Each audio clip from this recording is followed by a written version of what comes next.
Good afternoon. Today we're going to talk about the people of Rohingya in the region of Rakhine in Myanmar. Apologies for the late start. We're trying to coordinate before we get things started, so sorry for that. Before we begin, at this time, if you could please put your audio on mute. We just want to make sure that we could hear everyone without any distractions. We do have two panelists today who will share their expertise and experience regarding the current situation in Myanmar. Before we continue, I just want to introduce you to our experts. So we have Nasir Zakaria. He is originally from Myanmar, and he previously identified himself as a Rohingya refugee and stateless. He arrived in the US in the year 2013 and now considers himself as a proud Rohingya American citizen. Although Nasir is now able to enjoy the freedom and safety in the US, he cannot forget where he came from. To that end, he wishes to raise the voice and awareness for his home country and the people for his home country for justice and human rights. He is the executive director of the Rohingya Cultural Center in Chicago, and the mission of the organization is to stop the genocide for the Rohingya people and other ethnic minority groups. Welcome, Nasir. Thank you. Our second panelist is Imran Mohammed. Imran is a writer and human rights activist. He is a member of the Rohingya Youth Organization, also based in Chicago. He identifies himself as a stateless Rohingya refugee from Myanmar. While continuing his studies in college, he has been deeply involved in creating awareness of the lives of refugees in Myanmar and other places where people are suffering in silence. His goal in life is to nourish, educate, and unite our shared humanity so that we can all belong and teach one another as one human family. Welcome, Imran. Thank you.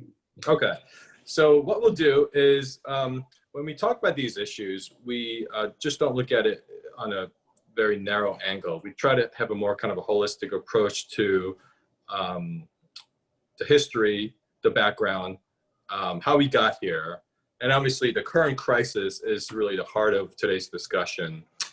And then we'll end it with where do we go from here, as well as in what ways we, as most of us here in the States, can do to either raise awareness or do something about this crisis. So that's kind of the purpose of today's discussion. But before we get into the current crisis, I think it's always informative to talk about the past and the history. So I'm going to turn it over to Imran, and he's going to provide us with some historical background about this region. And then I'll pass it over to Nasir. He'll share his expertise and knowledge. And I'll do some Q&A with both panelists. And then after that, we will open it up to the rest of the audience. What we do is, if you just could put your audio on mute, and then if you have any questions, just use the function on the Zoom app to raise your hand, and then we'll try to get to everyone's questions in order. So without further ado, I'll pass it over to Imran. Thank you, Thomas. It's an honor to be here. So I will just briefly discuss about our lives in Rakhine State. So the Rohingya are the indigenous race who have lived in Rakhine State, which is the western part of Myanmar. And the Rohingya have lived in Rakhine State since the 1430s. Many more were brought from India by the British as laborers between 1826 and 1948. You know, my ancestors have lived in Rakhine State for generations. However, our country won't acknowledge our existence. We are illegal in our own land. We are denied freedom of movement, access to social services and education. We are victims of unprovoked violence spread by fear, ignorance, and hate. I just want to mention one more thing here. Our entire population has been facing military crackdown periodically from 1970s, and Myanmar government's long-term plan to drive out the Rohingya population out of the country. Because, and their mission became very successful in 2017. And now, most of the Rohingya people are stuck in Bangladesh camp.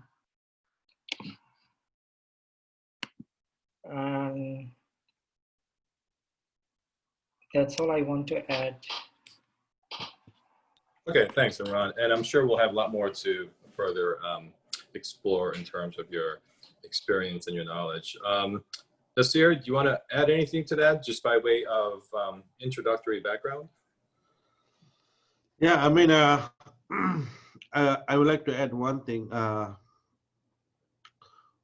What I'm feeling when I'm here in United States. So the Burmese government, they denied everything. Like number one is education, number two is culture, and the religious thing is so difficult to us. So I mean, we are look like, they like better than animal. We are a human being, but that kind of one we remember was past.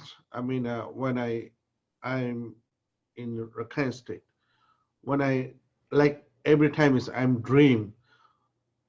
I saw so many things about our people. It's discrimination, hating, raping, something like that. I mean, it's so.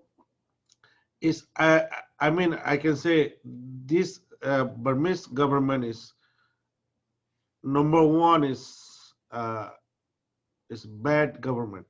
What I can say. Bad means, like as a human being, how they did us. We are look like right now with open eyes. We can see it. Oh, what does it mean is human being? What does it mean is peace and love? So we don't see anything in Burma. They did us. So I think it's so bad thing for they did us. That is I would like to add. Okay, thank you for that. So let's just take a step back and just kind of look at the history. So obviously right now, this nation is called Myanmar, but once upon a time it was called Burma. And I believe Burma does have some, I guess, colonial origins to it. So if you could just explain what it was like under the colonial rule of the British and what came out of it. So, I mean, as I know, before it's called as Burma. So Burma and one military took power 1982. Sorry, 19 when they took power.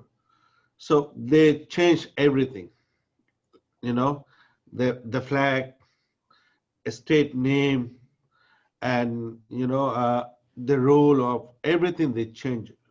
So that is they don't follow law by international law.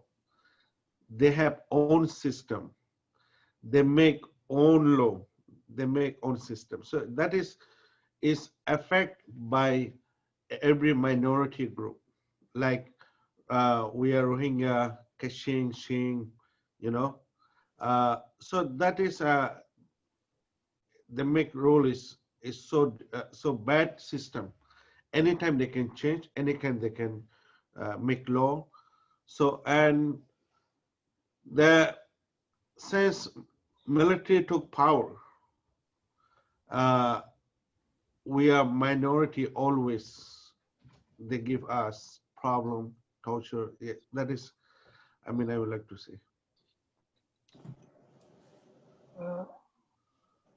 I just want to add some more things. You know, during the British colonization of Myanmar, and I think it's between 1837 and 1937. You know, migration of laborers from India and Bangladesh to Myanmar was very significant. You know, this kind of migration was considered an internal movement because the British and administrated Burma as provided of India, province of India. Although, you know, the native population viewed the migration of labor negatively, you know, after the independence of Myanmar in 1948, the government declared this migration illegal. Citizenship was denied to the Rohingya population, and the Rohingya were excluded from the Union Citizenship Act in 1982. A new citizenship law was passed that also did not include Rohingya in the list of countries' 135 ethnic groups. So it's this crime has been happening for a long time. It's not today's plan, and the plan has been in place for decades. Right, and the 1982 National Citizenship Law is certainly critical to what we're talking about today. But before we get to 1982, let's just take a step back. Again, there came a time where Burma was no longer under the colonial rule of Britain. That was around the same time when the British were withdrawing their colonial vestiges from other parts of Asia, namely what now we call India, Pakistan. But right after that period, so this would be like, you know, in the mid 1940s. And this month also, I'm sorry, last month also celebrated the 75-year anniversary of Hiroshima and Nagasaki, which effectively ended the Pacific theater of World War II. Do you know to what extent Burma was involved with conflict with the Japanese during World War II?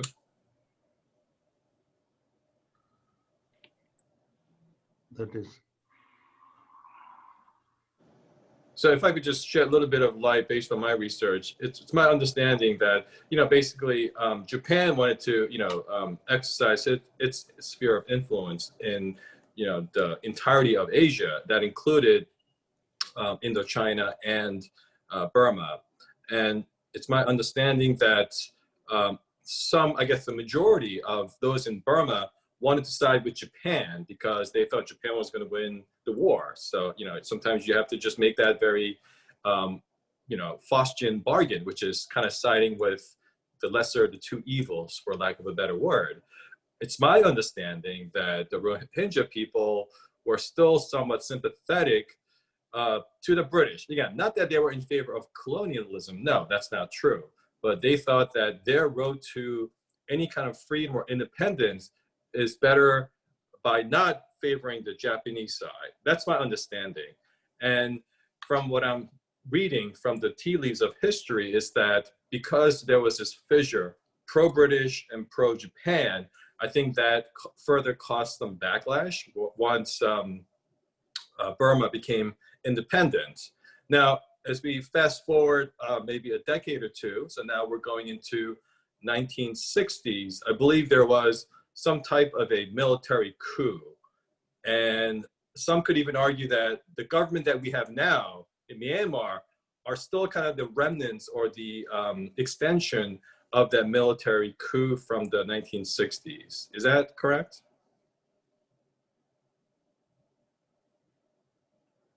Anyone? I believe it was, and it was a left-wing coup, which is very unusual.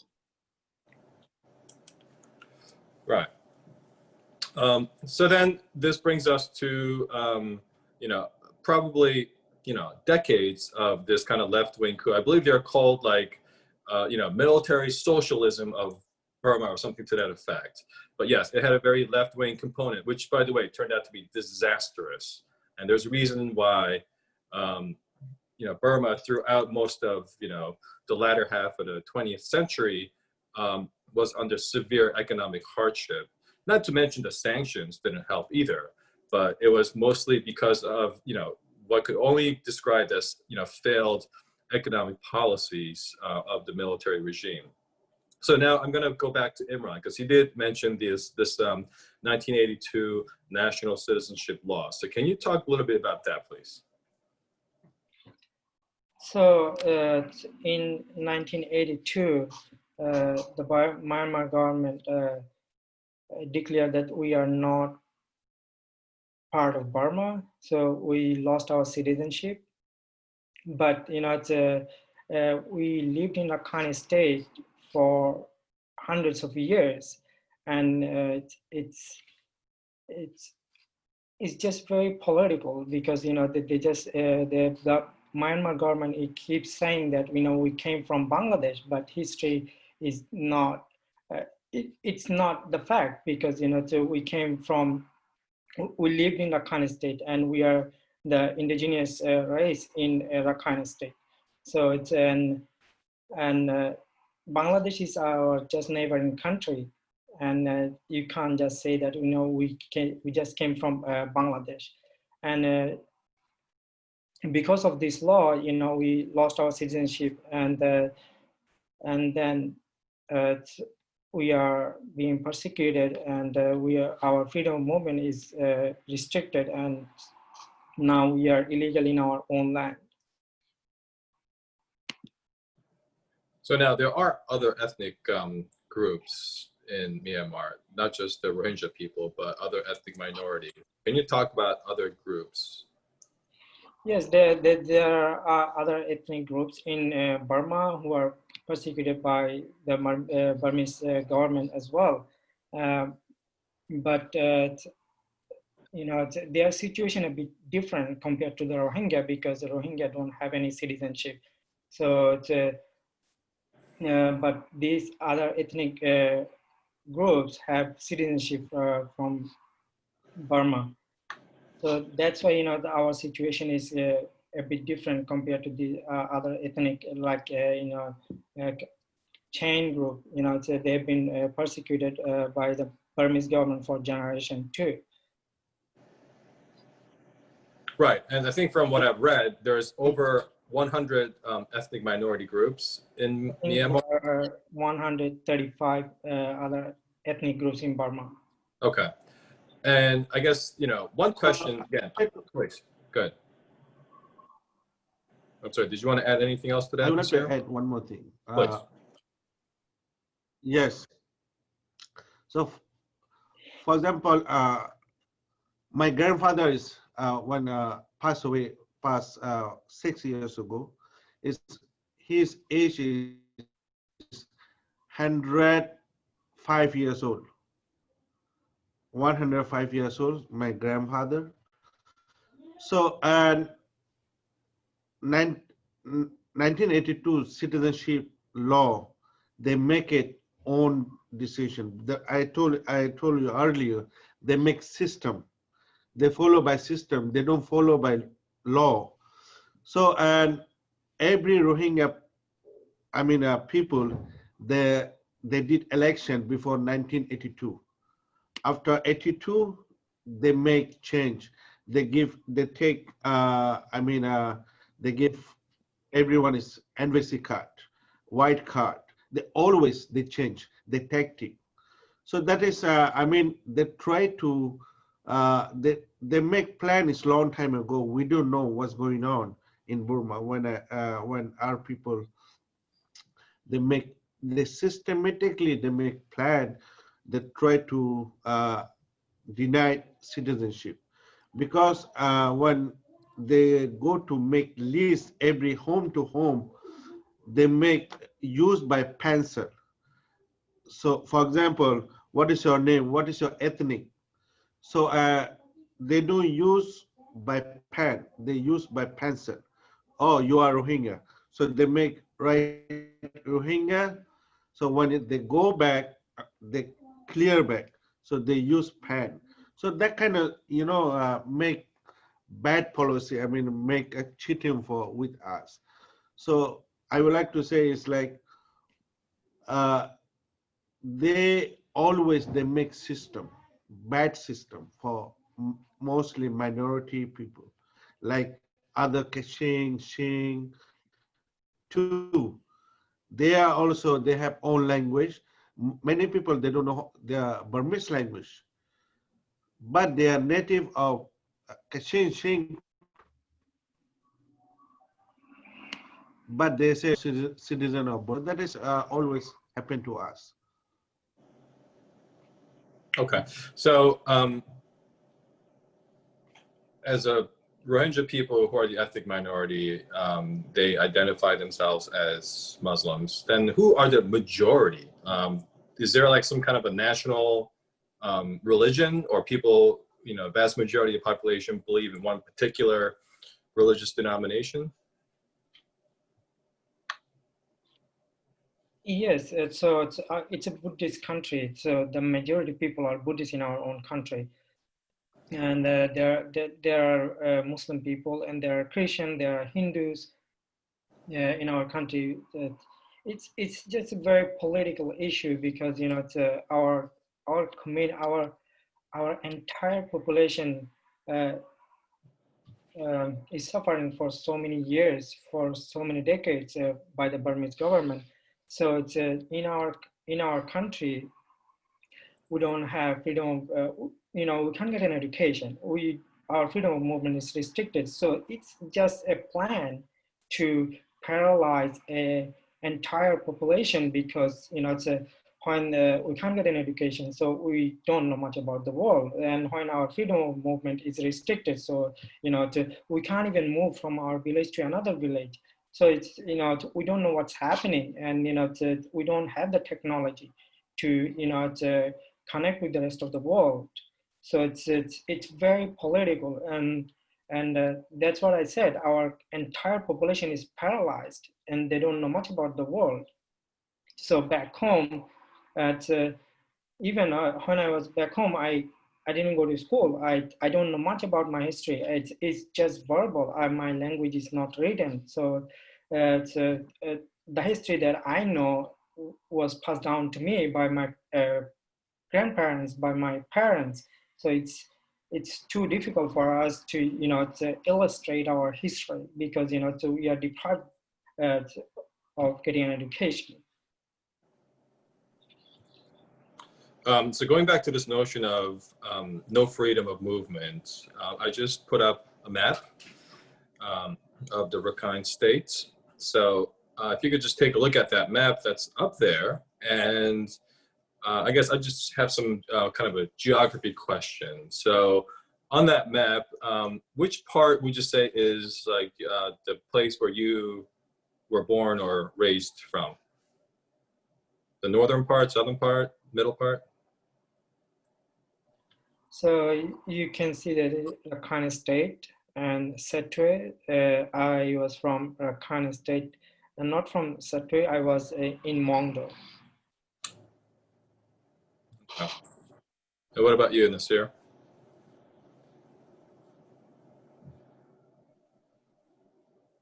I think you're on mute. Yes. Okay. Nasir, you're on mute.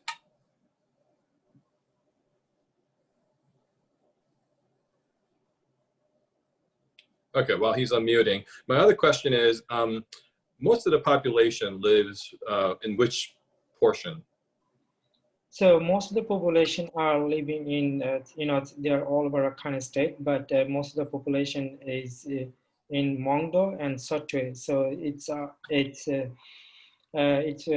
one of the towns, Setwe. So we have the university in Setwe. So it's, some people can go to the university, but you know it's highly restricted. And you know, if you want to go to university, and then we have to bribe the government, it's just so hard. I mean, you know, there are many people who can't pay bribe to go to university. So it's very political. Yes. Nasir, you were going to say something, but I believe you're on mute, so go ahead.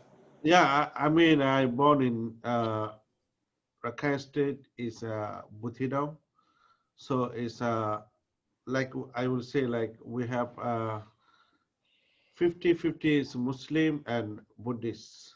So we are before live in peaceful and love each other community.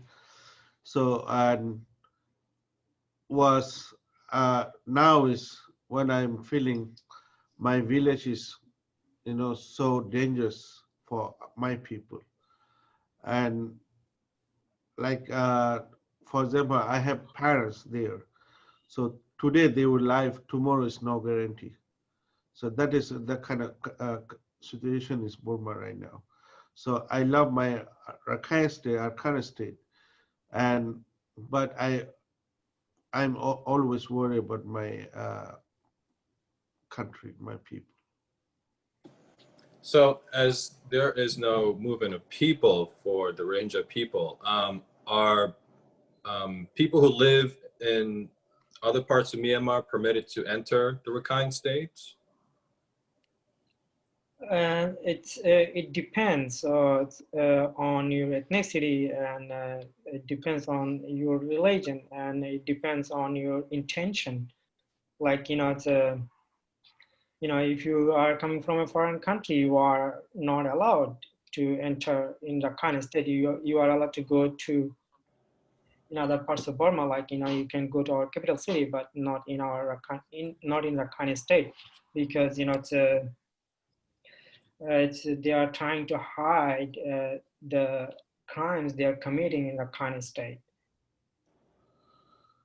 Yeah, I guess what I'm trying to understand is how do any goods and services or even trade take place when this area is basically cordoned off?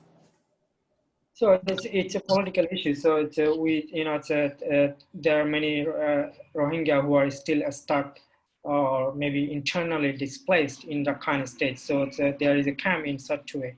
So they don't receive much support from the Myanmar government. So they are completely dependent on international aid. So it's political. So if because of the COVID-19, many of the international organization can't reach there, can go there. It's because of the current situation. So they have to follow the procedure that are in place in Burma, in Rakhine State especially, because we have many other organizations like UN in Rakhine State, but their freedom is very restricted too. So, and they can't talk to the Rohingya people, and the Rohingya people are very, very scared. There are many times when Rohingya people try to speak out about their situation. They were arrested and they were killed. So there aren't many people who want to talk about their situation with the organizations who are in the Rakhine State, like other international organizations, and they are not allowed to capture the situation and inform the rest of the world what's happening in Rakhine State. If they break this law, they will be kicked out of the country straight away. Right. As we look at this map, maybe you could kind of illustrate where some of these camps are, because again, for the Western reporting, the pictures that we see are always like these massive camps where people are trying to flee the region. So where would you say on this map are those camps? So you can see Satwe and Rakhine State. Rakhine is this whole area, and it's but the current camp is located in Satwe. So the Rohingya people are internally displaced in this temporary camp, and I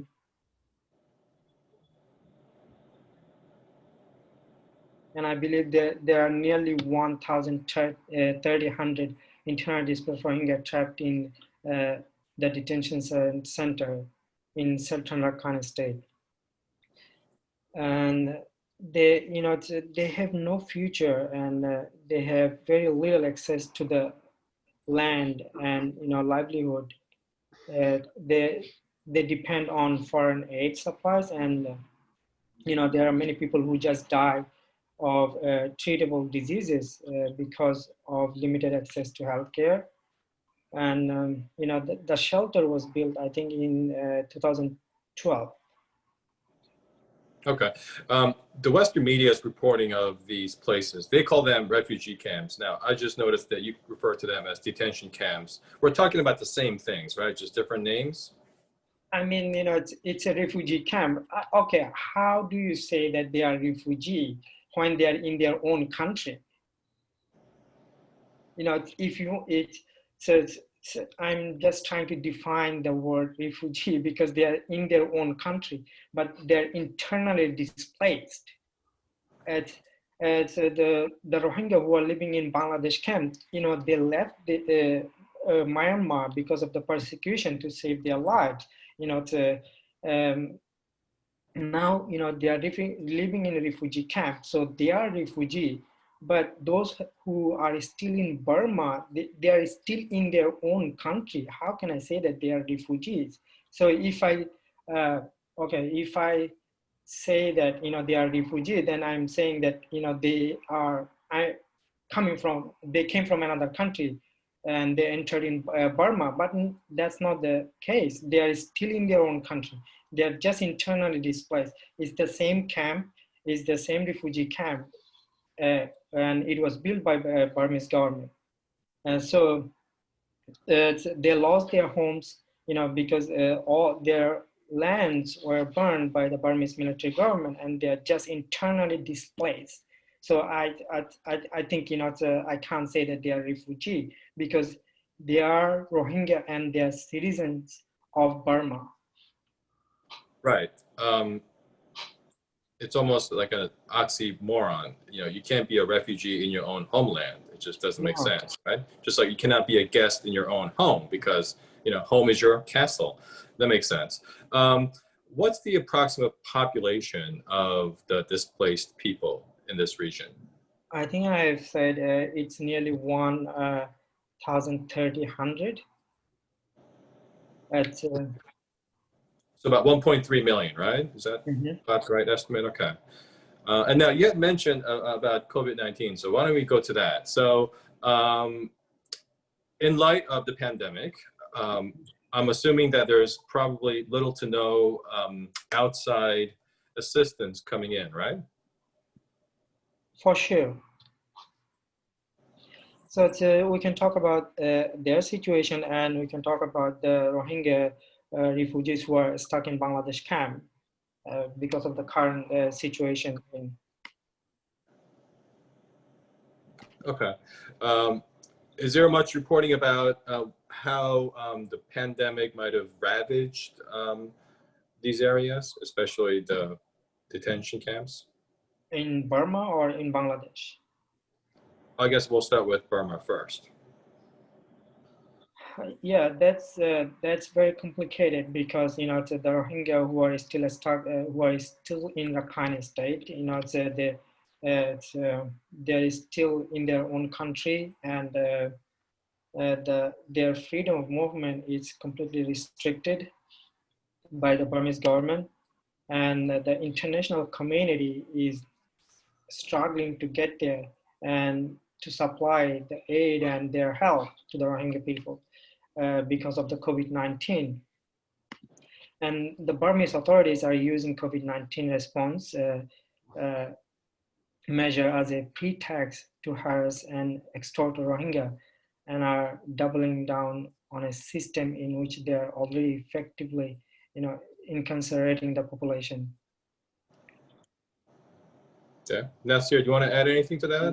Yeah, I mean, now it's currently it's bad condition about COVID-19. So every day, every time, every night, people call me about the people they don't have healthcare, they can go to hospital. So if they sick, if they have fever, for example, they can go to hospital because they don't have money. And so you don't have money, so you have to die in home. So, and that is right now people call me what we want to do. So mostly from government, what they did, the affected people, the COVID-19, they sent to that area for refugee area. I mean, right now. So they can, virus is go to the place. So the people call me and say, many people, when they have sick, they send back to the IDP camp. And the people sick, they say they're very worried about, they can go to out of the area. They are killed. They are, so that's what, it's big, very, very dangerous right now for our people because they kill very easy and they say you are COVID-19. So that is, this time is so dangerous for our people. Also, the leadership of Rohingya in Burma. It's easier to kill, take benefit about COVID-19. I mean, what he's trying to say is that, we have been persecuted for decades, and the Burmese government in using this crisis to, impose other torture on Rohingya people. And, Rohingya people cannot avoid the oppression that part of their life. The risk of torture and death has been, established long ago. And whenever something happens in Rakhine State, the Burmese government use these type of issues to, torture Rohingya people. And Rohingya people don't have the platform or the knowledge to, to talk about these issues or to inform the rest of the world because there is no opportunity for them. And when something happens like COVID-19, they will just suffer in silence. Right. If I could just illustrate a similar example here in the States, we have had many discussions about the pandemic, and what the data and factual evidence shows is that those with pre-existing underlying conditions are more susceptible to die. And those with pre-existing underlying conditions are those who live in very disenfranchised communities because they're not able to have a good diet, good health, lack of access to healthcare. So I would imagine in a place where there's no freedom of movement, access to healthcare is probably non-existent. So I'm sure that exacerbates the problem. I think what I'm hearing from Imran is that what the government is doing is pretty much genocide.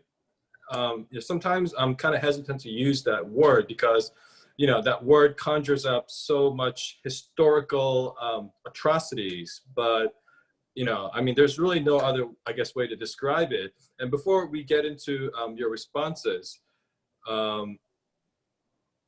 me just define what genocide is according to the United Nations, because I know other people have used terms like, mass atrocities, ethnic cleansing. Okay, perhaps all those things apply to, but I think genocide is probably the most kind of the worst form of government use of force. So according to, the UN definition, genocide is a whole range of violent acts committed against a protected group with an intent, and that's the important part, the intent to destroy a group, whether the entire group or a part of the group. And that's the working definition of the UN and the international community. Now, whether if you agree with that, maybe it's too evasive, that's certainly up for interpretation. But with that being said, what would your interpretation be in terms of the current crisis? Well, it's political, so we have to go back to define these situations. So for example, The Burmese government's Genocidal Act has been well planned, and it has paralyzed our entire population internally and globally. I just want to bring three aspects here. There are three things that I would like to point out. The first thing is denial of citizenship under the 1982 law, and the second one is restrictions of freedom of movement and deprivation of education. So these are the crucial pillars of a population to develop and be an active member of their country and to understand the world. It exemplifies the decades-long systemic military operation against the Rohingya population. And I would call it genocide because you have all this evidence of mass killing and rapes, and the Rohingya people lost their homeland, and you have all these facts right in front of you, and the intention is to destroy the entire population. It just didn't happen in 2017. The mass killing happened in 2012, 2015, 2016, 2017. Even my ancestors have been living in Myanmar for generations, and they are lost, and they are scattered all over the world, and they don't have a citizenship. Like the Rohingya are stuck in Bangladesh, in Saudi Arabia, in India, in Bangladesh, it's in Malaysia, it's in other places. This population don't have a paper to describe who they are, where they are from, so that they don't have an identity, so they are completely lost in this entire world. So this is the action that the Burmese government is imposing on our lives, and that means they just don't want. Well, I mean, they want to get rid of our entire population from Burma, and also they are just trying to kill our entire population. But some of them are lucky to leave Burma, and they went to Bangladesh to save their lives. And I can't find any other word besides saying that it's genocide. Nasir, you want to add anything to that? No, I think that is fine. Okay. I know somebody had commented that sometimes intent is hard to prove. Sure. I mean, in any criminal context, right, intent is the most difficult element of the crime. However, if you look at the totality of the circumstances, and when you see that there's this one ethnic minority group, and they all happen to be Muslims, and they are all, basically confined into this one area without any freedom of movement, it's really hard to show that it's anything but an intent for some sort of a genocidal objective. Now, there could be some semantics, and I think this is where the international community gets into this kind of almost like an academic exercise. What's genocide, what's not genocide? Why? Because according to the Genocide Convention, whether if it's the determination of genocide or not, that invokes international intervention. There's an obligation to intervene. And for whatever reason, the world said, no, we don't want to intervene. Now, there's a lot of reasons for that, and that's more of a geopolitical reason, which we'll get into later. But that's kind of the situation that we're in. Now, while I have this map up, before I go on to the next map, I do want to ask a question, because if you look at the map, there is a yellow area, Cox's Bazar. So I'm wondering if you could explain what that is. And I'm wondering if the displaced people are trying to reach across the border and to get there. Is that the ultimate objective? Can everyone see that? Yes. Yeah.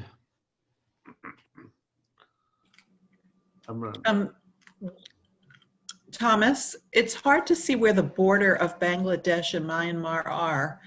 with relative to this Cox's Bazar. Can you point out, is it the white line below on the right of it? Is that Bangladesh?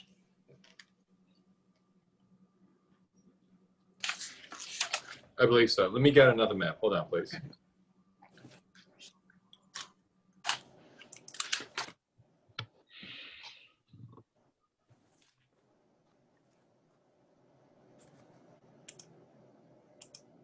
Yes, it is. Yeah, Lorraine, I think you're correct. So the Cox's Bazar is in Bangladesh. Is that map any better? It doesn't show Cox's Bazar. Right. But I believe it's just north of the yellow region. That's So like it's the- it's in Bangladesh, I'm sorry. The Cox's Bazar? Imran? Yes, Cox's Bazar is in Bangladesh. So in 2017, thousands of Rohingya left Burma, and then they just crossed the river, and some crossed the mountain to go to Bangladesh, and most of the Rohingya are stuck in Bangladesh camps, and there are many camps within that area in Cox's Bazar. So it starts from it's called Ukia and Cox's Bazar. So there are not just one camp because the population is enormous. So there are many camps, and the Rohingya people are located in those camps right now. Okay, so let's talk about on the other side, which is in Bangladesh. Can you just explain what the government of Bangladesh has done in response to the displaced persons coming into their borders? Well, Bangladesh is a very poor country. They have their internal issues, and the local people are struggling on a daily basis. So it's the Bangladesh government not in a position to help the Rohingya people. So it's Bangladesh government is totally depend on international support to protect the Rohingyas' lives in Bangladesh camp. But Bangladesh has been very welcoming to host the Rohingya population.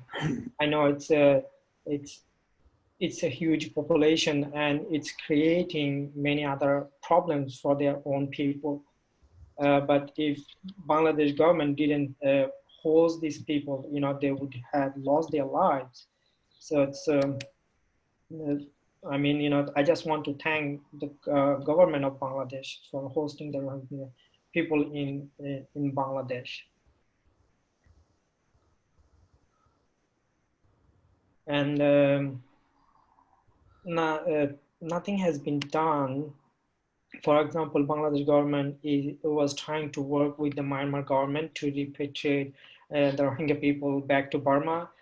It just didn't work because there are many other issues. As a Rohingya, when we leave our country, it's very hard. I mean, it's impossible for us to go back to Burma because we don't have any citizenship, and so we didn't have international support. I mean, the international community didn't know much about the Rohingya people before 2017, but after the 2017, the world knew a lot about Rohingya people, but now it's a big issue. So the population is huge, and if the Burmese government and the Bangladesh government want to, to repatriate Rohingya back to our Rakhine state, they have to have their citizenship, and they have to go back to their own home, and they have to have the freedom of movement. The Rohingya people can't go back to Rakhine state without having all these basic human rights, because they came to Bangladesh, they saved their lives, and now if they are going back to Burma, they can't go back to Burma without any security.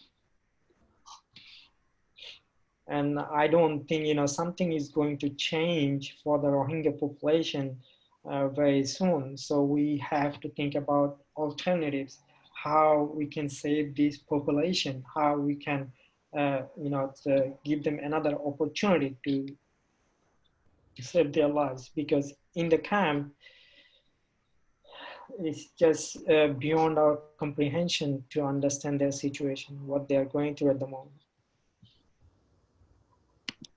Yeah. I mean, in plastic shelter camp is almost many years right now they're living without the children, without education. They are lost everything right now. So the children is grow up without education. So, and I don't know why the world is silent until now. So why they don't take any action? Like neighborhood country like India, China, Thailand, they are silent. They don't say anything. They don't do anything. They support to Burma the government, I believe. That's why they don't. They are all neighborhood country also. The crime too. They're silent. So, and I believe the United States of America, they have to go down by some. So stand with us. So that is going to be something different. I mean, what is the core problem? The core problem is in Burma, not in Bangladesh. So if we are trying to find a solution, we have to find a solution with the Burmese government, because there are 700,000 Rohingya who are stuck in Bangladesh camp. I'm just talking about the refugees who are stuck in Bangladesh camp. There are other refugees who are displaced in many other countries. So the core problem is in Burma. It's a political issue. We have to find a solution politically. We have to find a diplomatic solution with the Burmese government to send back these people to Burma, because okay, there are many countries who are welcoming refugees, and U.S. government during Obama's administration, he welcomed nearly 110,000 refugees in the United States, and the current administration has to cut down the number drastically. So they and many other countries who are not welcoming refugees into their countries. So this huge population have no future in Bangladesh. So we have to find a solution with the Burmese government so that they can go back to Burma. If we can't find a solution with the Burmese government, they will just rot in those camps. So if I could just mention something in support of what you're saying, because why isn't the world acting? Why isn't the U.S. taking a very passive backseat role? Well, that's because I believe this conversation should also involve a person by the name of Aung San Suu Kyi, which I'm sure most of you know. Again, coming from the Western media, if you look at the Western media's portrayal of her for the last 25 or so years, ever since she was in home confinement, home arrest, the narrative coming from Myanmar is this country who went through a military junta and very kind of a severe dictatorial kind of regime, almost like North Korea, very oppressive, into now democracy is flowering.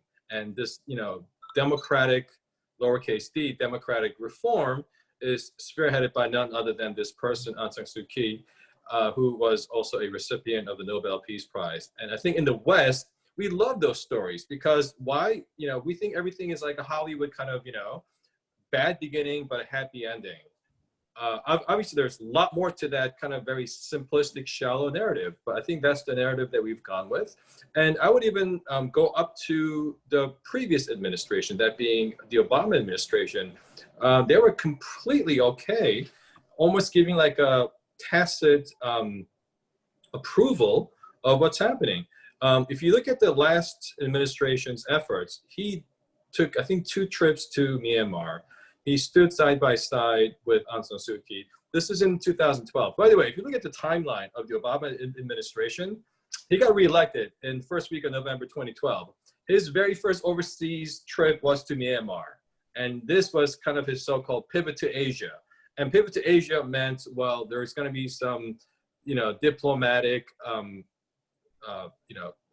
pressure given to none other than China. So in order to do that, they wanted to prop up Myanmar as like another ally on the US's aisle or column. And by 2012, there were already massive persecutions happening in Myanmar. And not a word was even mentioned by that administration, who goes around the world championing the virtues of democracy, freedom, and liberty. But obviously, that fact was kind of glossed over. So my point in bringing this up, I'm going to bring this question back to Nasir or Imran, is how complicit do you think Aung San Suu Kyi is? And kind of give us your perception coming from, the Rakhine region standpoint.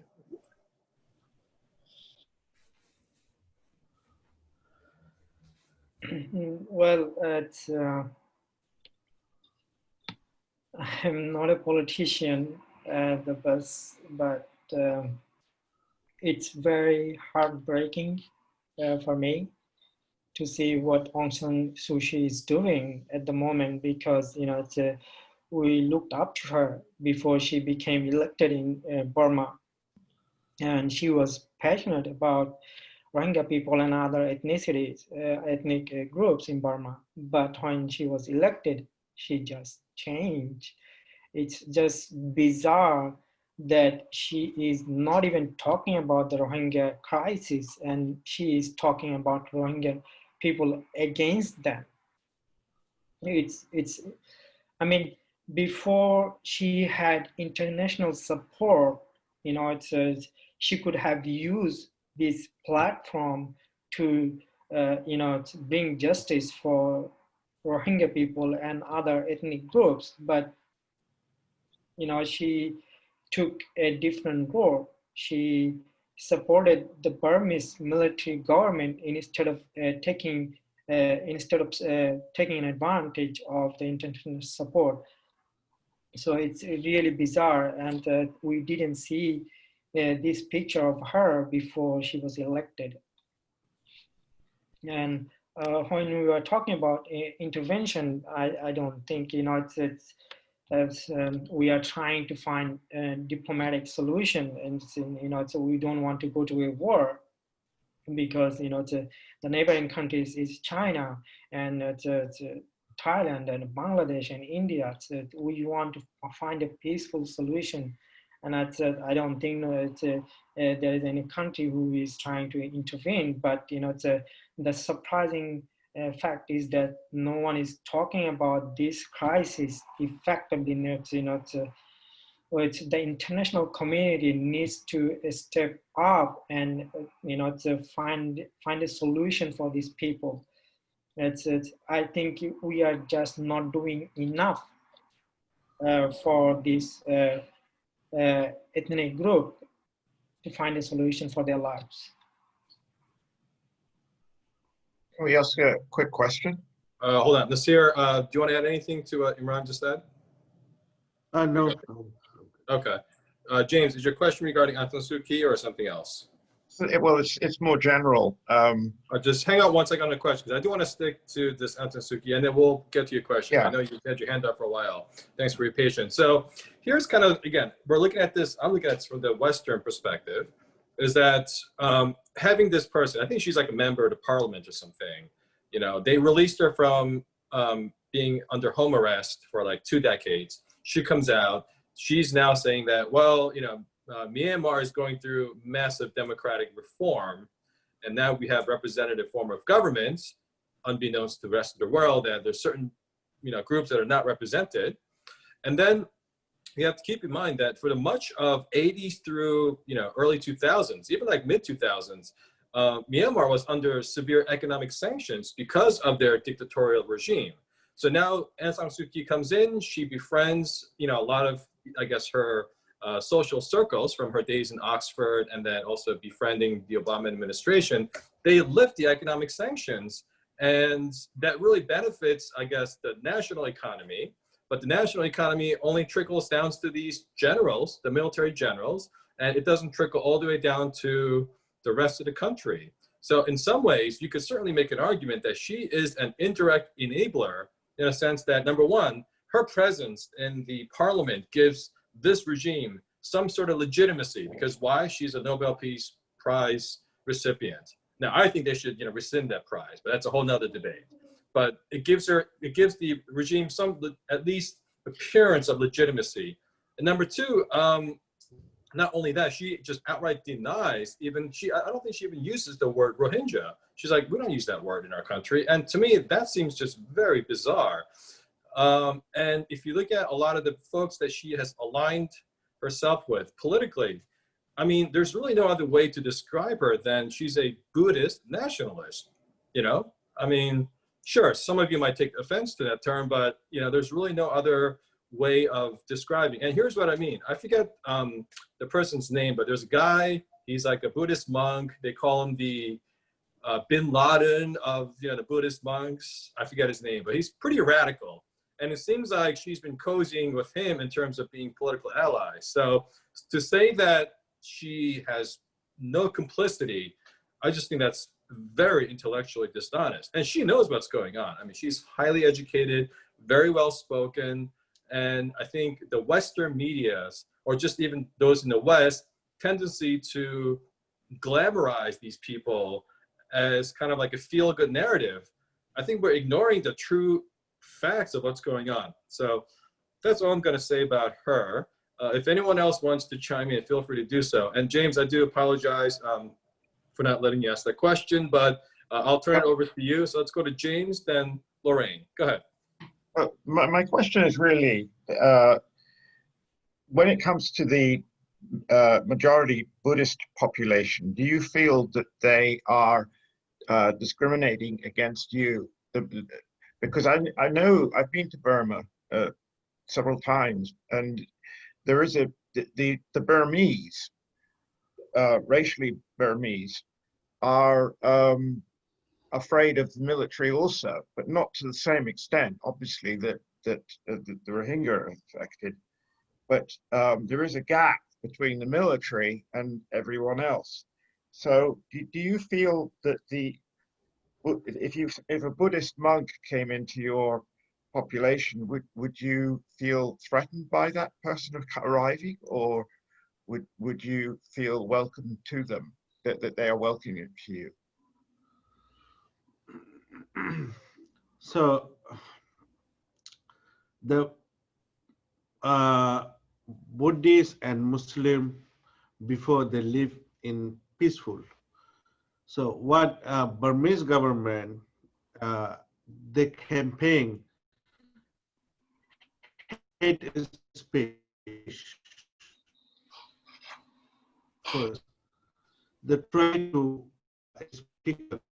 Politicians, they try Hmong Buddhists. They make, they make the military. They make easier Hmong. So the campaign is hate speech, and when people listen, mostly Wairatu, before his campaign is always target is Muslim.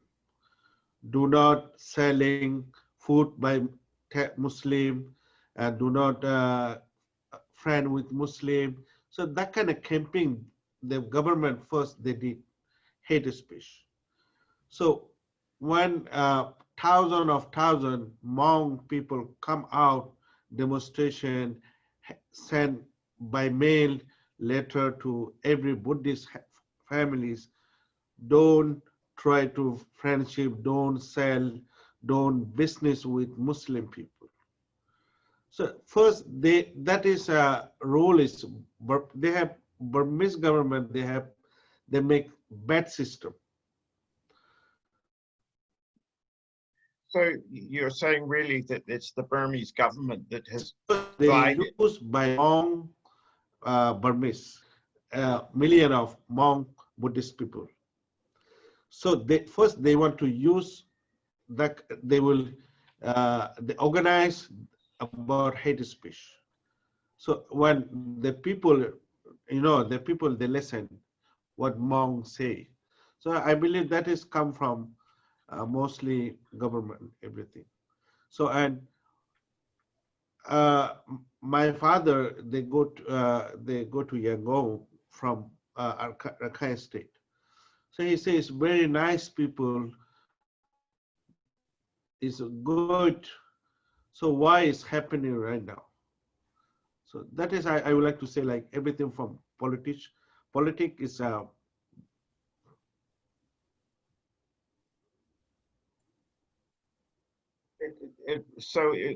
We seem to be saying that the government has tried to turn the majority Buddhist population against your people. yes. Mm. That sounds very unfortunate. One other thing is that in recent years, there's been a lot of Chinese influence in Burma, in Myanmar. Do you see signs of that? Because the Chinese government is not being very favorable to other indigenous Muslim populations. Chinese is that is Imran is he have some experience about Chinese. So before I answer this question, James, I just want to add one more thing.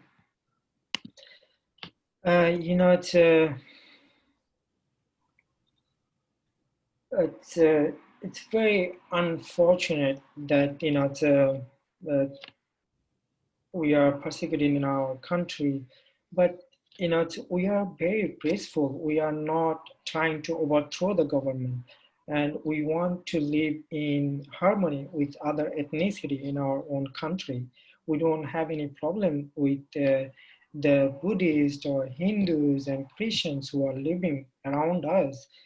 I mean, but the problem is, as I said before, the core problem is the government, because the mainstream media is controlled by the government, and they are creating all this propaganda about Rohingya people to, to divide the community internally. So when we are divided internally, then it's very easy for the government to, to isolate different ethnicities and, to put restriction on their lives. It's very easy for the government. And, as Nasi said, the government is, saying bad things about the Rohingya people. And that's, they are controlling the entire media, and we don't have any power to change this narrative, because we don't have any control over the media. And in our country, we grew up physically, but we didn't develop well emotionally and mentally in our own country. It's in many ways we feel very disconnected from everything. We knew that we were marginalized, but the hardest thing is we marginalize within ourselves, because it's the restriction that we have in our on our lives. We we could see that things were wrong in our area, but all the wrongdoings by the authorities to our people become very normal, and everything was and continues to be highly controlled and restricted. and we have lived in this situation for, decades. It feels like, this is the normal way of living. Pain doesn't feel like pain, and wrong things don't feel wrong anymore. And that's how, that's how a government destroy an entire population, I guess. Is your internet restricted? Do you have access within Myanmar for outside information? We didn't have internet before, but it's before 2017, things were changing a little bit, and the support the Rohingya people had was coming from outside. So it's there are other Rohingya who are living in other countries, so they're sending some support to their own people. They didn't, there are many areas where there was no electricity, and so you can't even charge your phone if you had one. So my question was going to actually be, are there any activist movements at all as far as either demanding rights or for independence, for an independent state, separate from, like a separatist movement? Is there anything like that within either the student community or the youth community in Rakhine State? Not in Rakhine State, because as we said before, our freedom of movement is highly restricted. We can't organize a group in Rakhine State who would be arrested and would disappear straight away if the government knew that there was a group who were trying to create awareness about the Rohingya people. So there is no chance at all in Rakhine State. But there are other groups who are working from other places. So we have Rohingya activists in the United States, in Canada, UK, and we are working closely with other ethnicities who are in Burma. So there is a harmony among us, but it's just the government who are creating all this propaganda to divide us internally. And I just have one quick question. I couldn't help but looking at the map of Myanmar, Rakhine State is along a very nice long stretch of the coast. Is there something strategic or valuable about this land that there might be motivation, economic motivation, to push the Rohingya out of that area?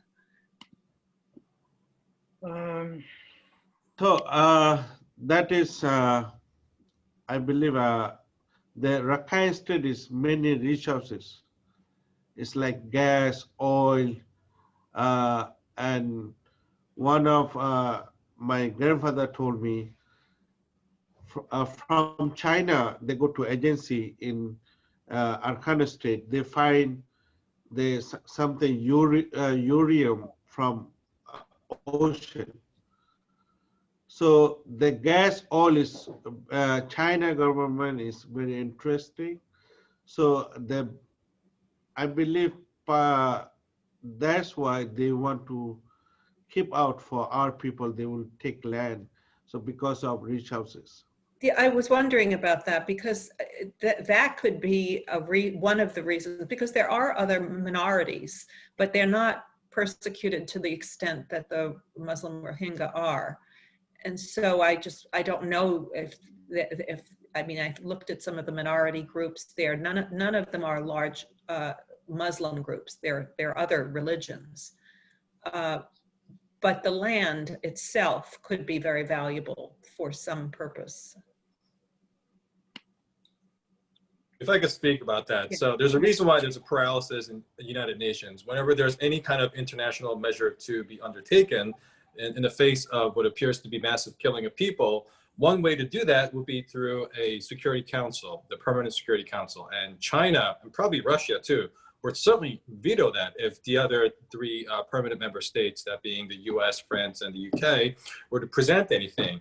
Why? Because this is in China's self-serving interest. And just looking at this map that has been shared, just given the sheer proximity, and one thing that China doesn't have that the US has is the US, we have both East and the West Coast. China does not have a West Coast. China, everything is being shipped and traded through its eastern seaboard. So having access to the Western port at the coastline of the Indian Ocean gives them, incredible economic advantage. And this fits very nicely with their Belt and Road Initiative. Right. I mean, especially given the fact that they're building ports in Pakistan and the Horn of Africa. This is really a very strategic location. Not to mention, I think Nasir was alluding to, incredible amounts of natural resources. From what I've been reading, in addition to gas and oils, I believe there are precious metals and I think what they call rare earth minerals. Those are needed, especially in a manufacturing hub like China. Again, not that I want to divert this discussion, into kind of the China's, intentions, but if you look at the places where China is trying to exert its sphere of influence, it's all based on preserving the natural resources. And quite frankly, given the geographical setting of the western part of Myanmar, which is the Rakhine State, it just fits very nicely and very conveniently with the PRC's interests. So they have no motivation whatsoever to change the status quo. I think that's kind of their national interest. Obviously, it's highly immoral, but I'm just trying to explain some of the other geopolitical factors at play. Any comments to that assertion? Well, I would say I would agree with you. I mean, but you go to all sorts of places in the world. I was, and you see now Chinese influence. In Malawi, where I was last year, they had, there's huge sports arenas built by the Chinese. I mean, in Africa, across Africa as well, there's a huge Chinese influence. Can I make a comment here? Sure. Well, I think you're reading too much into China here, as their interests actually are not great. And even though they support the Myanmar government, the military is actually very cautious about dealings with China. And and I agree, most of this has to do with the natural resource exploitation and development off the coast and actually in the territory itself. But China is not the only nation interested in rare earth metals and hydrocarbons and like that. So to say that China is spurring this on, yes, they have no reason to change the status quo, but they have no reason to push things into a crisis, which it is in a crisis. So to say that China is to blame here is overstating things. I think what we were saying was that it dovetails with the geopolitics, that the anti-Muslim sentiment dovetails with the economics and the geography. Well, China is not anti-Muslim per se. I mean, there are problems with the with the Uyghurs and Xinjiang. It happens to be with the separatist movement, and that's the reason why they're suppressing them. But like I said, they have no reason to push things into a crisis. Yes, they have no interest in resolving this or changing the status quo, but they have no reason to make the situation worse. Like I said, not doing anything is making the situation worse. I just want to put that out there. Not acting. Well, you could say the United States is not doing anything and they're making the situation worse. You could say the UK is not doing anything and they're making the situation worse. You can say India is not doing anything and making the situation as worse. China did not push things into a crisis. And I think to say that Myanmar is closely aligned with China is overstating things here. definitely overstating. Okay, we things got here. your point. All right, thank you, Michael. I do want to go back to our experts, but here's what I'll say. Again, just looking at the sheer map, when two countries are adjacent to each other, they share the same border, and you couple that with other factors like the Belt and Road initiatives, not to mention these disputes that are going on in South China Sea. I don't think all these things are isolated. All I'm saying is let's try to evaluate this in a more big picture totality of things. But if your analysis is different, that's fine. We could have disagreements. We don't, attack each other for having, different analysis based on facts. Anyway, I do want to go back to our experts. So let's kind of move away from China and talk about some other things that are developing. So I don't know if you have been keeping up with what's going on at the International Criminal Court, the ICC. Does anyone know the latest about what's been happening there?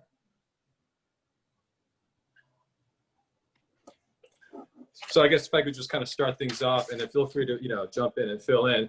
My understanding is that there is a active criminal proceedings happening at this moment at the ICC. It was the nation of Gambia, which is a very small nation in Africa, out of all places. This nation, I think they are member of the OIC, which stands for the Organization of Islamic Countries. And they brought a petition basically saying, look, there's crimes against humanity going on right now. Something needs to be done. Whenever you bring any criminal petition or complaints in these international tribunals, these things could be tossed out just on technicality or what they call procedural grounds. So what happens is, number one, does Gambia have standing to even bring suit? And the court said, yes, they have standing because, they have certain interests that they're trying to protect, those interests being the Muslim minorities living in Rakhine States. So once you have standing, then you have to establish another technical hurdle, which is, well, is your jurisdiction? Because that's a whole nother issue too. If you don't have jurisdiction, you could have standing, but if you don't have jurisdiction, then you can't really, maintain a lawsuit. That would be like, if I wanted to sue somebody in California, I'm in New York, but I could, have standing because let's say I've been, grieved. But then if I don't have any connections to California, then there's no jurisdiction. Well, here, the ICC said, yes, there is jurisdiction. Why? Because, there's abuse and punishment that's happening in Rakhine State, which is, again, in Myanmar. But you have the defectors fleeing to Bangladesh. And Bangladesh is also part of the OIC, as well as they're a signatory to the International Criminal Court. On the other hand, Myanmar is not a signatory. So even if the ICC wanted to extend its long arm jurisdiction and bring Myanmar into the court, they cannot hail them in because they're not a signatory. So this case is ongoing right now. I think the court handed its decision sometime last fall, so about a year ago. And, there's a very kind of disturbing moment where, they brought in Aung San Suu Kyi as like the representative, the face of Myanmar. And she's sitting there saying, there's no problem at all. Nothing to see here. Go away. Yes. So, be that as it may, that's kind of where we are. I think this case might go somewhere, but to what extent, the court could hand down a meaningful punishment or retribution remains to be seen. But at least, this has ignited some interest in the world, so we know what's going on. So that's all I'll say about that. Anyone else feel free to comment on the ICC proceedings? No one else? minute.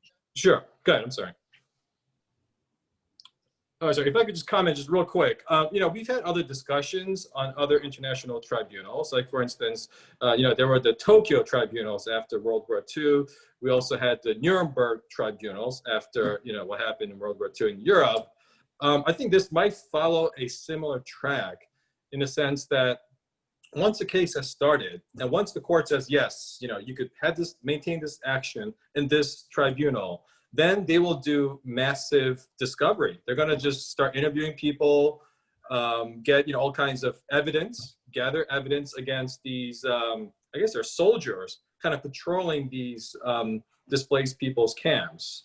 And based on what they uncover, I think a lot of it will be admissible. So I think that could be used. And hopefully whatever evidence they get from these discovery techniques, they could use it to tell the rest of the world what's going on. Because right now, I think Imran was saying that there's no media coverage whatsoever. Number one, because the world just kind of forgot about it. And number two, because of the pandemic, it's my understanding that aid organizations, the media, and other humanitarian entities cannot go in.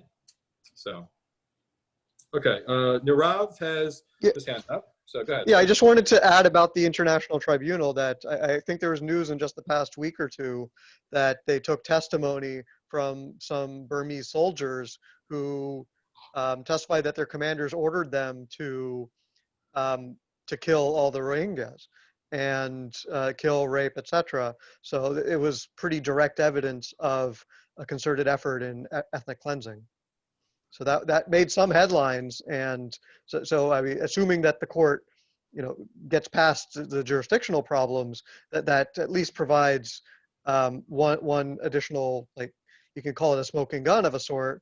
I'm sure there'll need to be other evidence and other testimony, but that seemed like it was big news in that proceeding. Yeah, that's a good point, and we'll get to Anat next. So what I've been hearing from, what's been happening in Rakhine, and I think this is kind of similar to, the Uyghur concentration camps in Xinjiang, is that they call them terrorists. So whenever they disagree with somebody or they want to disenfranchise somebody, they call them terrorists. So in the name of national security, no due process, no habeas corpus, we're just going to detain you until we find something. And sometimes there's not even a summary trial. They just kill people without due process.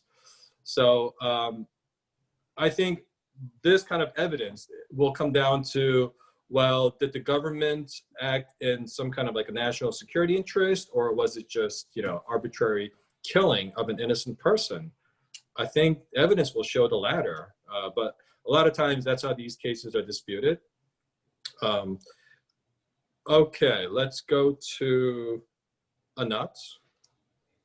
I'm just wondering, it's already hard to get aid in. What kinds of initiatives are in place already to improve the situation for Rohingya internally? And what, in your opinion, would be the most effective approach that hasn't been tried yet?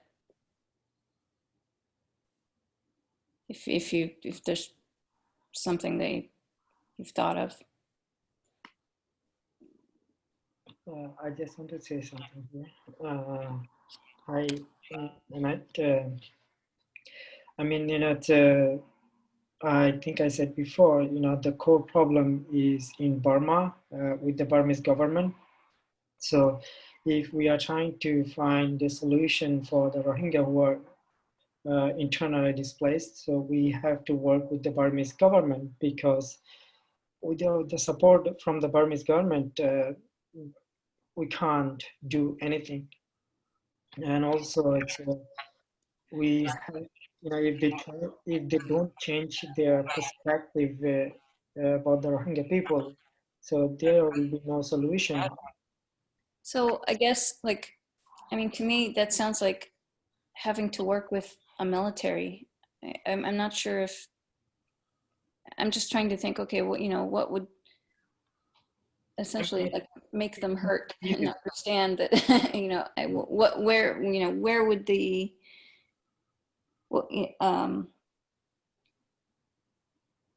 maybe someone else can rephrase the question I had.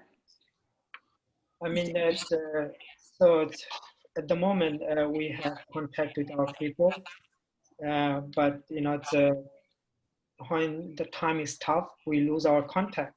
So we don't hear anything about their situation, because the Burmese government is not reporting about their situation.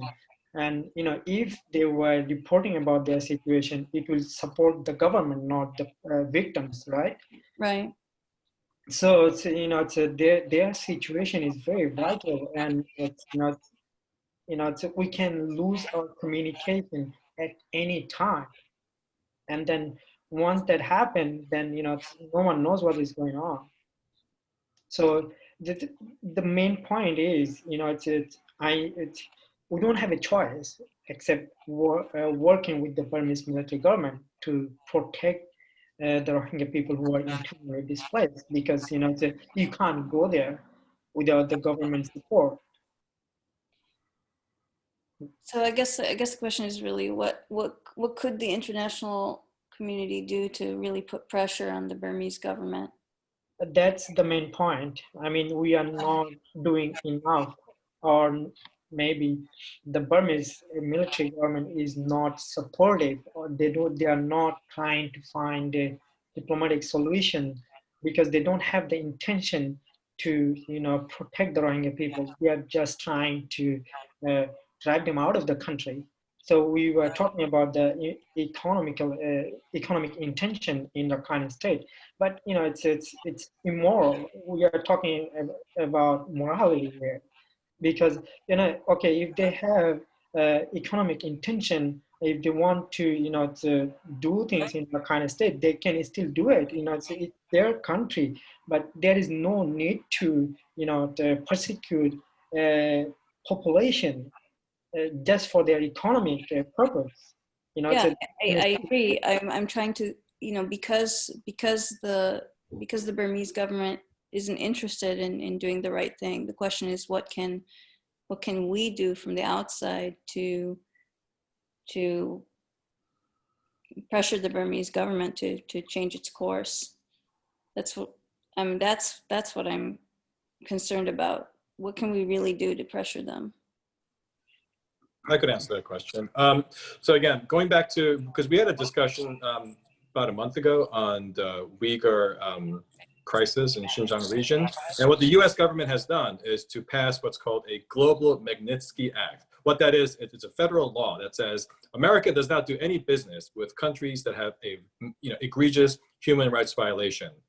And it passed. Now, will that law have any teeth to it? That remains to be seen, because a lot of times it comes down to enforcement, and that's where I think there is a lot of ineffectiveness. I guess one could make an argument that we could also pass a global Magnitsky Act against the government of Myanmar. I don't know how effective that'll be, because from what I understand, most of the trade that Myanmar does is with its Asian neighbors and not with the US.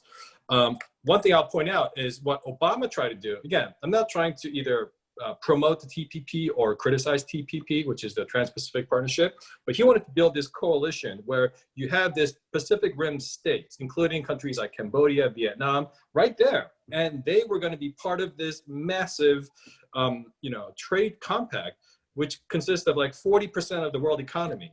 So in a case like what's happening in Myanmar, I think US government could have said, well, if these countries don't follow suit, that we're going to put some pressure on these partner states. And I think they might have reacted. I'm not sure if that's enough, pressure for the government of Myanmar to change its ways. But that's probably, the only other way that I could think of in terms of making any changes happen.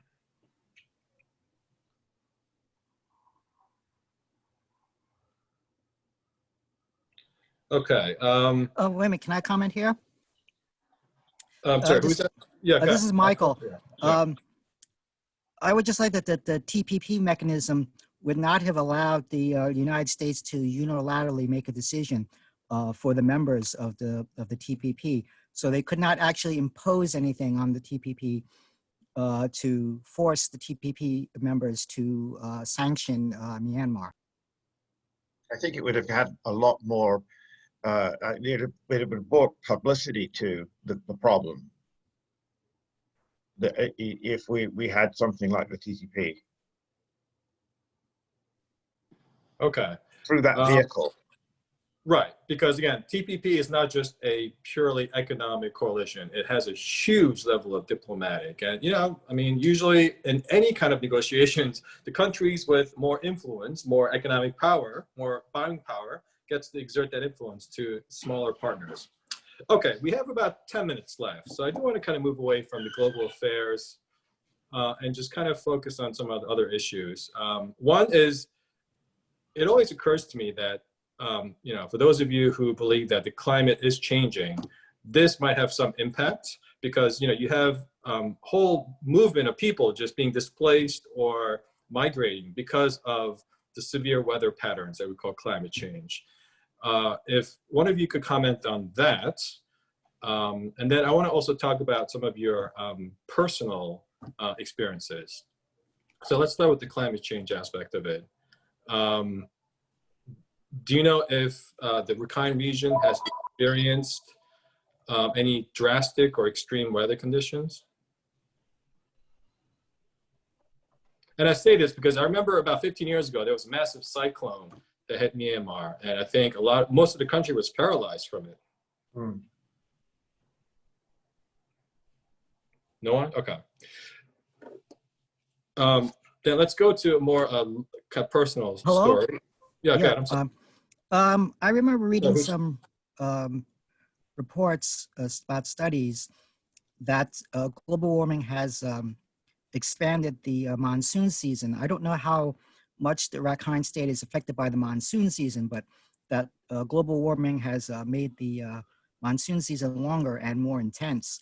But I'm not sure how much this affects the Rakhine State.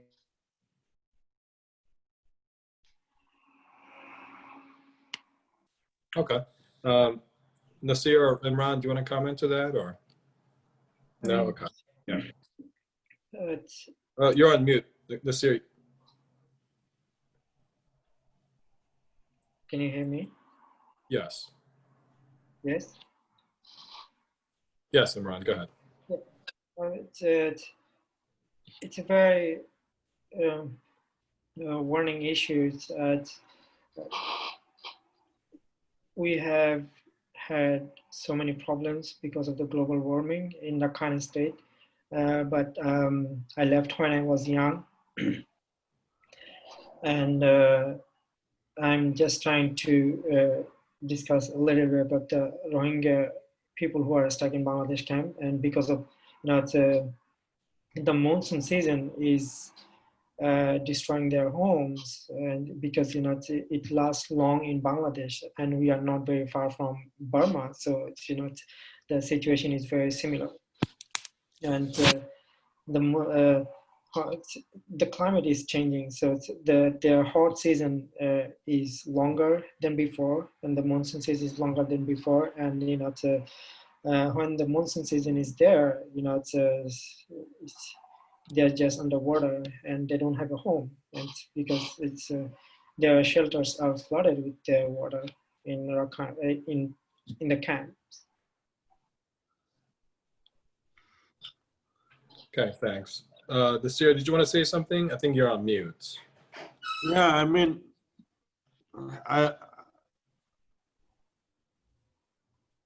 I'm sorry, I have some attention problem. So I would like to say, like, please stand with us to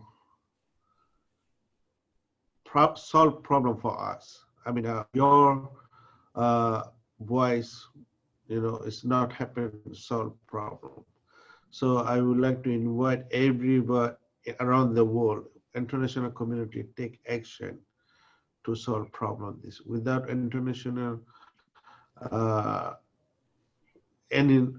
it's not going to be problem solved. So that is I would like to add. Okay, thanks. And before we wrap it up, we will put up links for the organizations that you work with. The main one being the Rohingya Cultural Center in Chicago. So we'll put that link up. Anat, you have a question? It wasn't a question.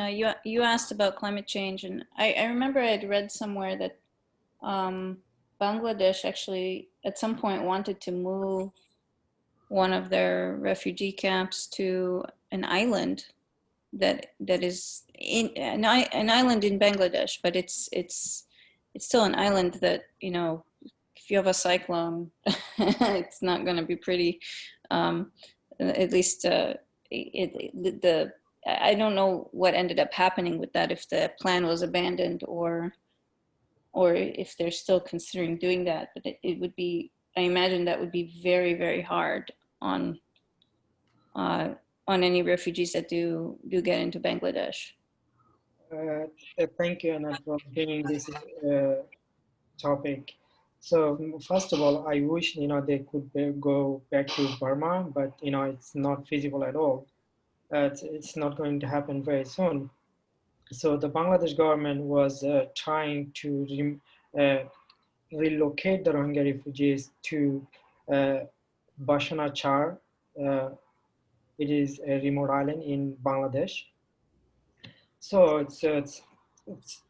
there are many Rohingyans who don't want to be relocated to that island because it's very remote and there are no local people in that island. So there are a couple of problems. So first, there is a psychological aspect to it. So they are suffering on so many levels in the camps, but they are close to Myanmar. They can see the mountains and have hope that they will be able to go home one day. So I lived in refugee camps for 7 years, and I can tell from my own experience that all they have is hope, and it is the foundation of their survival in those camps. And there is another problem. There is a political issue. If they are moved to the Bashana Char remote island, they could be forgotten. And then there is a high chance that they could be stuck there for decades.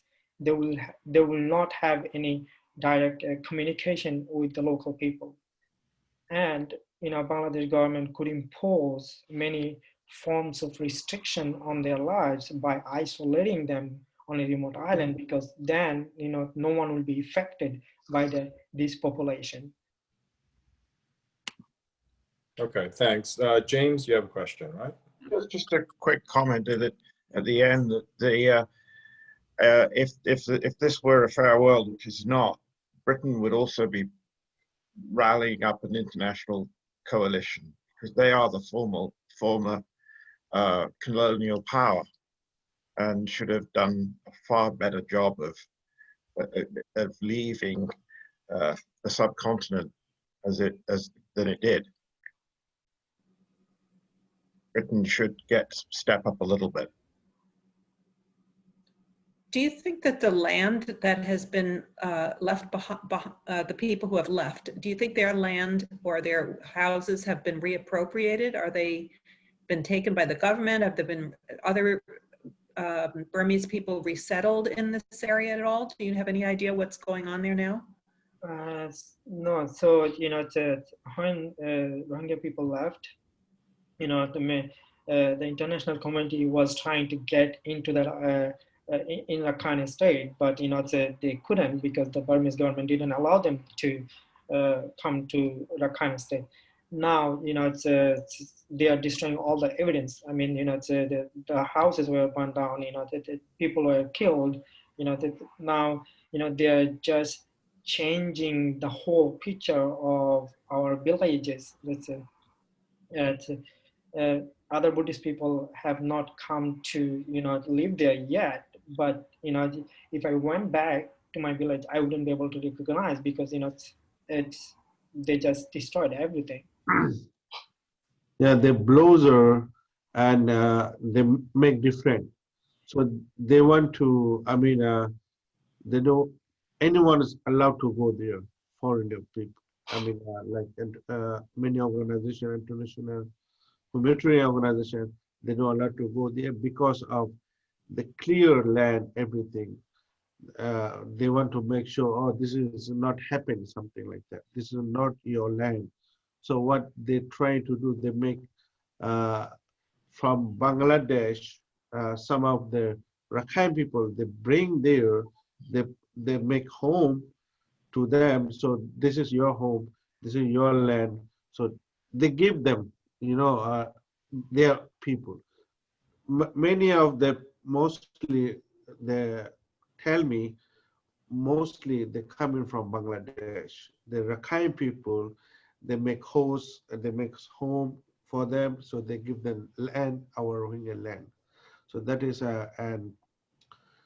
one of the part of like the resources like the gas oil pipeline, they're going to be in China. So that land is, no one is go there, they take it. So I mean, their pipeline is going to China is oil gas, oil pipe. So it's big, huge pipe and area. So I think right now it's people say, when I go back home, I don't know what is my land. Okay. I guess we should also kind of look at this from a more personal level. I mean, we talk about these people in these countries as if, you know, they're just people in countries, but there's a human element to this. And I guess my question to both of you is, how easy is it to maintain contact with your family, relatives, and loved ones back home? So yeah, I mean, sometime when they got internet, not all the time. So, and when they have internet, they're going to, I mean, high level jungle area, like, you know, then they will find internet sometime. Sometimes it's easier, sometimes it's not. So, and by phone call is very dangerous. So when sometimes they record, they listen government. So why you call in the United States? Why you call in UK? So they go punish and they arrest. You know, that is happening. And yeah, I mean, depend. They close internet, so that is happening in now. Like WhatsApp and Messenger only we can use. That is, we can communicate with people. I think I said very briefly before, you know, our language is not written, so we don't have any written language to communicate with our people. So it's completely verbal. So we, as Nasi said, we just use many different platforms to send voice message to communicate with our people who are internally displaced and who are living in Bangladesh and other countries. You know, that's how we communicate. And for the Rohingya who are still stuck in Burma, it's very difficult for them to communicate because, you know, it's electricity issues, government pressure, you know, and then the torture. So they have to be very careful when they communicate with people who are outside of the country. So is it your opinion that your native language is almost like being eradicated? Well, it's, we tried to, you know, write our language, but we couldn't write because we didn't get the permission from the government. So it's you know, it's just verbal now, you know, and people are living in many different countries and it's just not useful for them to fight, you know, or maybe they can't fight with the government to write the language. And putting another pressure on our people because, you know, so like, you know, in the United States, when you come here, we are trying to learn a different language. It's so difficult because our language is not written. So we don't, so when we don't understand something in English, it's, you know, we can't get help from our own language.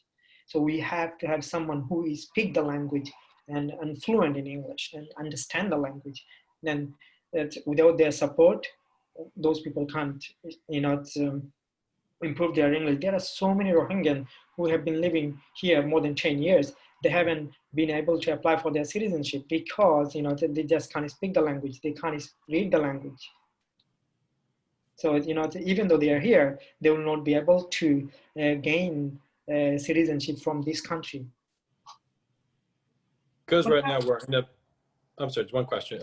Right now we're in the middle of a pandemic. There's no air travel, but do you think once everything kind of goes back to semi-normal, is it even realistic that you could travel to your country of origin? No, because we are persecuted and we are stateless. So with our green card, we cannot go back. Well, I'm talking about the US law. So according to US law, with my green card, I cannot go back to Burma. and then it's coming to the Burmese government's law. So I will never be welcome into my own country at all. So we have US law, we have Burmese law. With my green card, no, I can't. With my citizenship, maybe I will be able to go to other parts of the Burma. It's maybe, it's not confirmed. And I don't know if I will be safe or not. Right, because there's no extradition laws or extradition treaties between the two nations. So you're kind of going at your own risk. Okay, I think Lorraine had a question and then we'll wrap it up. Yeah, I just wondered if there's any possibility of conducting research to try to unearth some of these records that might prove that you are citizens. I don't know how that would work. If you know, what is the possibility of these records being somewhere, maybe not accessible by people who don't have a written language, but is there some reasonable record trove somewhere? I do hope so. There are many organizations, Rohingya organizations in other countries, and that they are doing research, and they are trying to find. They are collecting all this evidence to prove that we are from Burma, because before Rohingya people were in the parliament before. So we have all this evidence, and there are organizations who are working to collect all this evidence to prove that it has been proven, but the government is just ignoring it. Right. And I take it you don't, the Rohingya don't have passports because they're not citizens? Sorry, say that again. Do they have passports, or that's precluded by not being a citizen? No, we don't have any passport. We are not given any passport by our government. So we have, as Nasi said before, we have different cards, white, yellow, and red. And but we have some sort of papers that were given by the Burmese government, but it doesn't say that we are citizens of Burma. Not only passport, if we go village to village, we have to take permission. Mm. We can go to city, only Rakhine State. So if we go to, for example, my relative living 1 hour driving far away, if I go there, I have to take permission with like permit. So we have to pay, then we can go. If we stay there, we have to report, or tonight I would like to stay here. So that kind of law for us is very tight. And so they don't give us passport. Yeah. So that is, Yeah. Mm. Thank you. Okay, I think we're going to wrap it up. But before we do so, any final thoughts, Imran or Nasir? Yeah, I just want to add one more thing before we wrap it up. So all Rohingya want is to be called Rohingya and recognized as citizens of Myanmar. It seems it will never be resolved because there is no political will from the Burmese authorities to give the Rohingya their basic human rights. And that I just want to use this platform to bring one point. I just want to briefly mention that international community needs to create some level of opportunities for the Rohingya people who are stuck in Bangladesh camp. They can't do much in Rakhine State, but I wish they could. If the international community don't create any opportunities for the Rohingya people who are stuck in Bangladesh, we will see so many Rohingya dying on the ocean to escape desperation. It's a very dire situation. So we have to convert our plans to do other things, because the population is huge, and there are nearly 108,000 children were born very recently. I mean, over the last 3 years. I just want to put emphasize on providing more educational opportunities so that, you know, thousands of children don't grow up without a written language. It's very vital for our entire population, because without a written language, without education opportunities, we will disappear very soon. Okay, thanks, Imran. Nasir, any final words? Yeah, I mean, like I say, we need international support. So it's almost many years right now, 10 years. The people, they don't like to living the shelter of plastic. So, and I hope at the international community be patient, immediately take action, and this is my hope. Thank you. Okay, thanks. And although we don't, Can I just make one sorry, comment? sir, we're out of time. I'm sorry, we got to wrap it up because I have another engagement. But thank you for your time, both Imran and Nasir. Again, we're not an advocacy organization, but we do, you know, engage in issue awareness, and this is a hugely important educational moment for everyone here. So thanks for attending. Once again, Nasir is the executive director of the Rohingya Cultural Center in Chicago. And Imran is, I believe you are interested in pursuing international law to be a human rights lawyer sometime in the future. So wish you all the best. Please do stay in touch. And you know, this issue is not going to just go away because we wrap up the story. This will be something ongoing. So we would love to stay in touch and have you come back and talk about this issue again. So thank you once again. Be well. Take care. Thank you. Thank you for sharing your stories. Thank you. Thank you. Thank you.